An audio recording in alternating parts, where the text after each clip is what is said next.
السلام علیکم ورحمۃ اللہ وبرکاتہ۔ بسم اللہ الرحمن الرحیم۔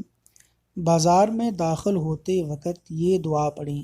سنن ترمذی، حدیث نمبر 3428۔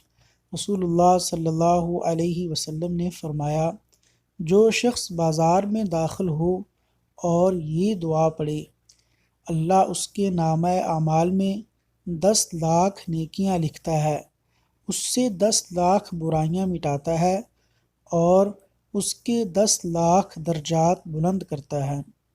اور وہ دعا یہ ہے: لا الہ الا اللہ وحدہ لا شریک لہ، لہ الملک ولہ الحمد یحیی ویمیت وہو حی لا یموت بیدہ الخیر وَهُوَ عَلَى كُلِّ شَيْءٍ قَدِيرٌ۔